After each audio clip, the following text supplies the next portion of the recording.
네, 반갑습니다. 오늘 우리 학습교육 3주차 교육을 시작하도록 하겠습니다. 예, 어서, 네, 반갑습니다. 예, 그쪽에, 예, 하시고요. 자, 기도하고 모임 시작하겠습니다. 하나님 감사합니다. 오늘 또 우리에게 귀한 날을 허락하시고 학습 예식을 위한 교육 또 3주째 이 교육을 하게 하여 주심을 감사합니다.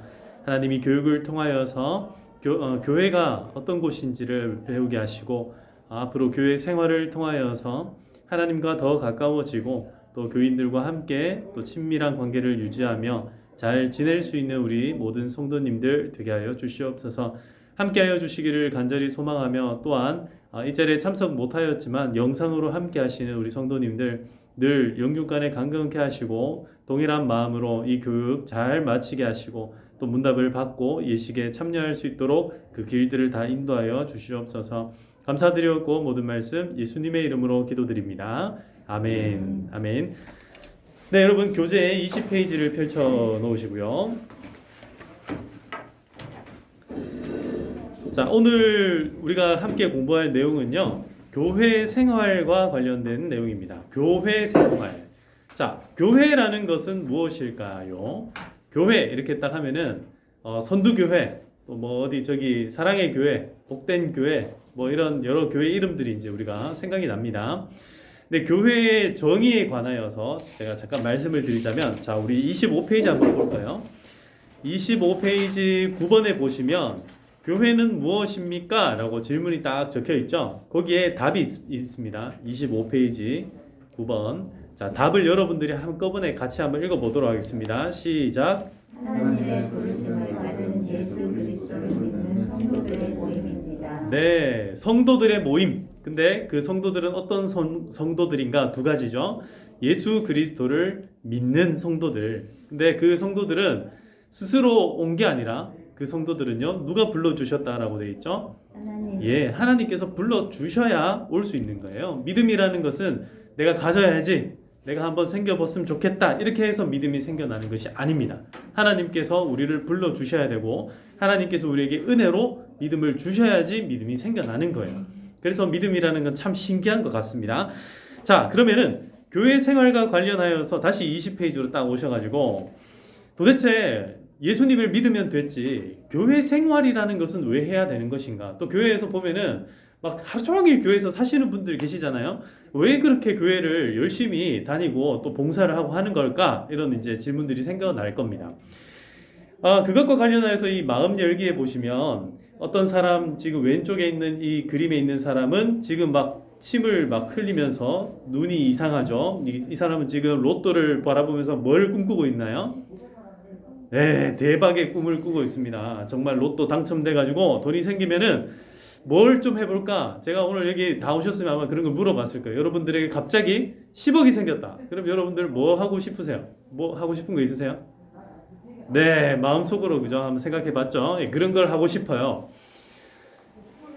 우리가 어떤 돈이라는 이런 것들이 딱 생기게 되면은 나 이런 거 하고 싶어 저런 거 하고 싶어라는 마음이 생기는 것처럼 지금 여러분들에게는요 사실은 돈보다도 훨씬 더 가치 있고 진귀한 아주 좋은 무엇이 들려졌나?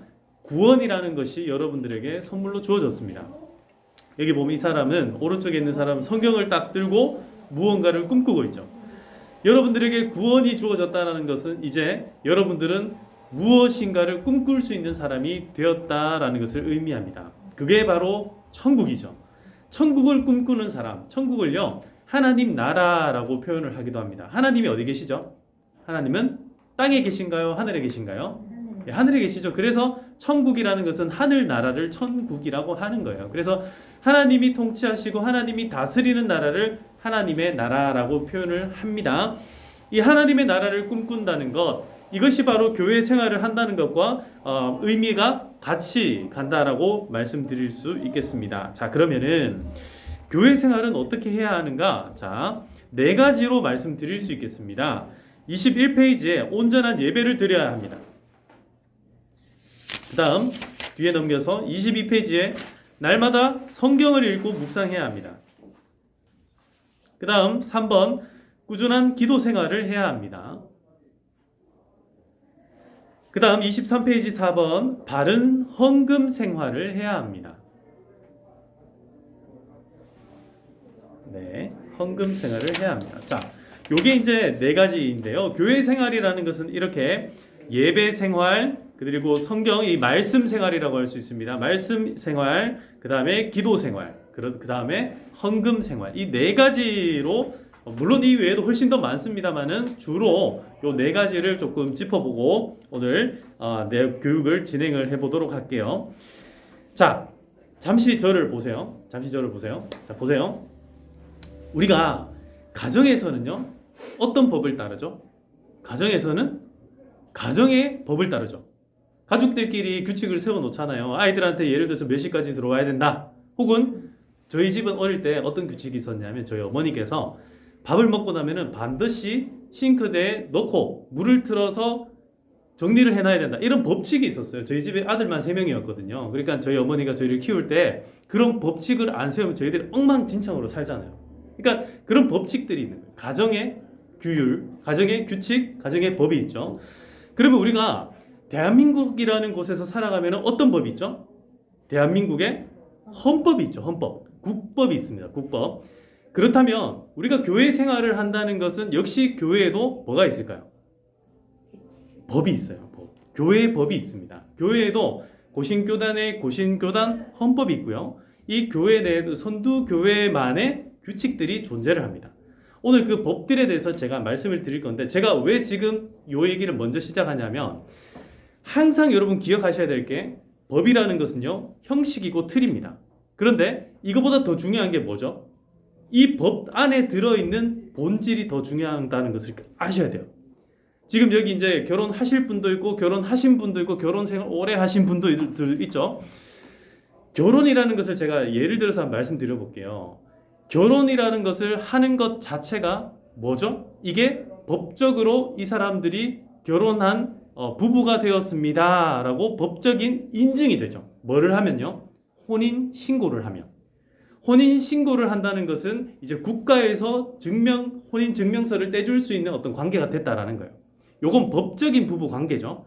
그러나 법적인 부부 관계를 맺는다고 해서 그 사람들이 서로 무조건 사랑한다라고 볼 수 있을까요? 없을까요? 반대로 사랑하는 두 사람이 있습니다. 그런데 사랑하는 그 두 사람이 결혼은 안 하고 살아요. 그러면 이 사람들을 우리가 부부라고 얘기를 할 수 있을까요? 없을까요? 동거인이 되는 거죠. 부부라고 얘기는 할 수 없는 거예요. 그죠? 요게 뭐냐면은 바로 교회법을 의미하는 거예요. 교회법도 똑같습니다. 우리가 교회를 다녀요. 선두교회 교인이 되었습니다. 그러나 선두교인이 되었다고 해서 교회를 사랑하는 마음이 무조건 그 사람에게 있다라고 볼 수 있다 없다? 반대로 교회를 사랑하는 마음 엄청 많아요. 그런데 이런 학습 교육, 세례 교육, 그 다음에 교회에서 하는 양육 교육 뭐 이런 것들을 전혀 받지 않고 주일 성수 전혀 안 하고 헌금도 전혀 안 하고 아까 전에 이제 제가 말씀드린 요 네 가지 있죠. 말씀도 전혀 안 읽고 기도도 전혀 안 하고 이러면서 내가 교회를 사랑합니다. 나는 정말 사랑하는 마음이 있어요. 그건 말이 된다 안 된다? 안 된다라는 거예요. 여러분들 가정을 한번 생각해 보세요. 남편이 아내분을 되게 사랑해요. 그런데 이 남편이 날마다 밤마다 다른 집에 가는 거예요. 있을 수 있는 일이다 없다? 말도 안 되는 일인 거죠. 그래서 중요한 것이 뭐다? 형식과 틀이 중요하고요. 그 다음에 또 뭐도 중요하다? 그것을 담아내는 본질도 너무너무 중요하다라는 거예요. 우리가 지금 이 네 가지를 이제 말씀드리잖아요. 자, 이제 첫 번째부터 한번 살펴볼게요. 우리가 첫 번째로 온전한 예배를 드려야 됩니다라고 얘기하는데 이 예배는요. 좀 쉽게 얘기하면 주일 성수를 의미합니다. 주일이 되면은 어디로 가야 된다? 교회 가는 걸 의미하는 거예요. 그래서 주일 낮 예배도 있고요. 그러니까 주일 오전 예배도 있고 옛날에는 주일 저녁 예배도 있었고 요새는 이제 주일 오후 예배를 저희 교회는 드리고 있죠. 그래서 오전 예배, 오후 예배, 그 다음에 수요 예배까지가 공식적으로 교회에서 드려지는 공적인 예배다. 이 외에도 이제 뭐가 있냐면 새벽에 서로 이제 새벽 기도회 뭐 이런 것도 있겠죠. 이런 것들이 우리가 선두교회 교인이 되었다라는 것은 기본적으로 내가 주일에는 어디를 간다? 선두교회를 간다. 교회 갈 수 없는 상황이 되었다. 피치 못할 상황이 되었다. 그러면은 영상으로라도 예배를 드린다. 이게 뭐냐면요. 이게 바로 형식이요 틀이지만 그 마음 안에는 교회를 사랑하는 마음, 하나님을 예배하고자 하는 그런 마음이 담겨 있어야 가능한 일이다라는 것을 의미하는 거예요. 주일 성수를 하시되 진심으로 하셔야 됩니다. 그냥 주일 됐으니까 시간 됐으니까 간다. 이게 아니라 정말 내 마음을 들여서 내가 이 시간에 온전히 하나님 앞에 거룩함으로 나가기를 소망한다. 그런 마음으로 여러분 주일을 거룩하게 지킬 수 있기를 바랍니다. 그래서요, 우리는 예배를 어떻게 드려야 됩니까? 요한복음 4장 24절에 하나님은 영이시니 예배하는 자가 영과 진리로 예배할지니라 라고 되어 있죠. 요즘에는 신령과 진정으로 예배한다. 옛날에는 이제 신령과 진정이라고 했고요. 요즘에는 영과 진리로 예배한다 라고 되어 있죠. 이게 무슨 말이냐? 좀 쉽게 표현하자면 진심으로 예배 드린다는 거예요. 진정으로 예배 드린다. 이 진리라는 것은 사실 하나님의 말씀을 의미합니다. 그리고 영이라는 것은 우리 안에 있는 이 영혼을 의미하는 거예요. 즉 예배 시간에 앉아 있으면서 내 마음은 저기 다른데 어떤 산에 가 있고 저기 들에 가 있고 저기 꽃밭에 가 있고 이러면 안 된다는 거예요. 예배 드릴 때는 우리의 마음도 역시 하나님께 가 있어야 된다. 두 번째입니다. 날마다 성경을 읽고 묵상해야 된다. 이것도 역시 마찬가지예요. 자, 이것을 담는 틀은 뭡니까? 형식은 뭡니까? 날마다. 그죠? 날마다라는 것이죠. 그러니까 매일매일 성경을 읽고 묵상하는 것, 우리가 큐티하는 것, 이런 것들이 여러분들의 형식과 틀이 돼요. 여러분들의 첫 시간을요, 하나님 앞에 드리는 거예요. 첫 시간을 하나님 앞에 하나님의 말씀을 묵상하면서 내가 내 하루를 시작하겠다. 이게 여러분들의 틀이 될 수 있어요. 형식. 근데 새벽 5시 됐으니까 일어나가지고 하나님 말씀을 읽기는 읽는데 읽는 둥만둥 대충 하고 할 것 같으면은 안 해도 상관없어요. 그렇게 할 거면은 안 해도 괜찮다는 거예요. 차라리 너무 피곤하고 저거 하면은 자도 괜찮아요. 중요한 것은 뭐냐? 하나님의 말씀으로 내 영혼을 채워서 시작하는 그런 마음이 중요하다는 거예요. 경건함으로 내 하루를 시작하겠다. 즉 세상의 지혜와 세상의, 여기 보면요. 자, 22페이지 여기 가운데 보시면 우리는 어떻게 말씀 묵상해야 합니까? 시편 1절에서 2절 여기 보시면요. 복 있는 사람은 악인의 꾀를 따르지 아니한다 되어 있죠. 악인의 꾀를 따르지 아니한다. 누구의 꾀를 따른다는 거예요? 누구의 지혜를 따른다? 하나님의 지혜를 따른다. 그 다음에 죄인의 길에 서지 아니한다. 그 길이요, 형통한 길이고 그 길이 잘 되는 것처럼 보여도 그 길에 서지 않겠다는 거예요. 하나님을 따라서 가겠다.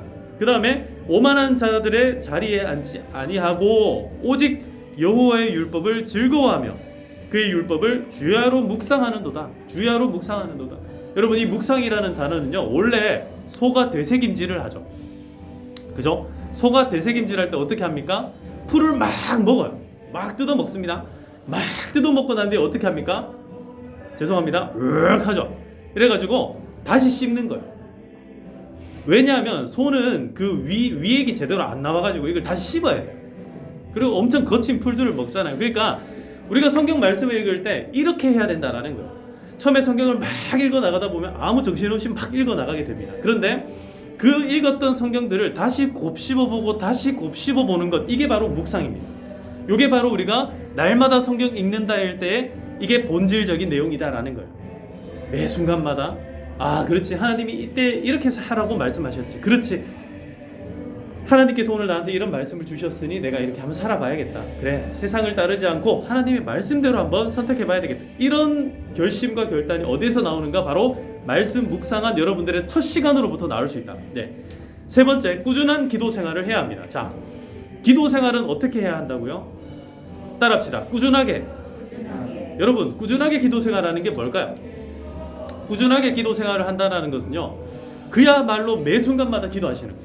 자, 길을 갔다가 갑자기 그런 거 있죠. 이렇게 보면서 저 파란불에, 여러분 신호등을 딱 건너기 전에 저 파란 신호등에 하나님 내가 건너가야 될까요? 말아야 될까요? 이것도 기도가 될 수 있는 거예요.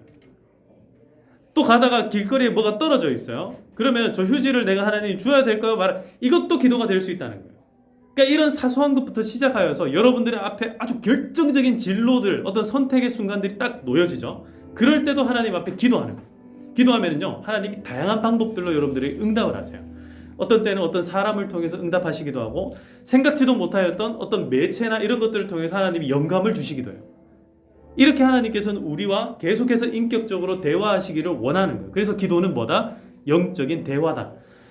하나님과 여러분들과 끊임없이 대화를 나누는 것, 이게 바로 꾸준한 기도 생활입니다.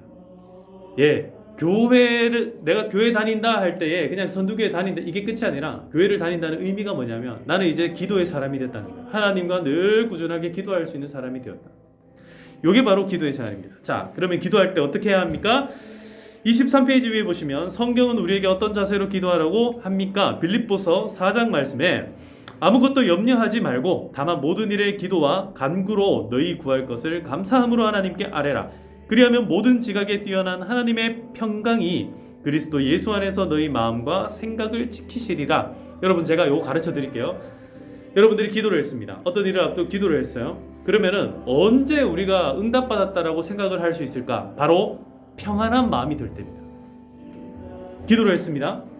예를 들어서 어떤 예가 있을까요? 어떤 학생이 있다고 칩시다. 고3이에요. 고3인데 1지망, 2지망, 3지망 이걸 써야 돼요. 그런데 아무리 생각해봐도 여기는 안 될 것 같아. 그래도 하나님 주시옵소서 주시옵소서 하면서 기도를 하면서 거기를 썼어요. 근데 마음 가운데 계속 불안해. 괜히 썼다라는 마음이 들어요. 그거는 응답이 제대로 된 응답이 아닐 가능성이 높다는 거예요. 그런데 도저히 안 될 것 같은 그 일에 하나님 주실 줄 믿습니다 하고 했어요. 근데 마음 가운데 평안한 마음이 몰려오고 그 뒤로 하나님께서 순적하게 그 일들을 행할 수 있는 힘과 지혜와 믿음을 우리에게 주신다. 이게 기도의 응답이라는 거예요. 결과는요 달라질 수 있습니다. 결과는 될 수도 있고 안 될 수도 있어요. 그러나 그게 바로 기도를 제대로 하는 것이다. 하나님의 응답이 우리에게 있다라고 볼 수 있다라는 거죠. 자, 마지막 네 번째입니다. 우리는 바른 헌금 생활을 해야 합니다. 헌금 생활. 지금 여러분들은 어떤 헌금을 하고 계신가요? 혹시 11조 하고 계신 분? 예, 11조를 하고 계시는군요. 혹시 감사 헌금 하고 계신 분? 네, 감사 헌금 하고 계시는군요. 주일 헌금 하시는 분? 예, 주일 헌금 하고 계시군요. 자, 제가 이 개념을 알려드리겠습니다. 11조를 왜 하는가? 11조를 한다는 것은요, 바로 우리의 삶의 신앙의 첫 고백이 되는 거예요. 11조를 한다는 것은요, 자, 하나님께서 우리에게 예를 들어서 100만 원을 주셨어요.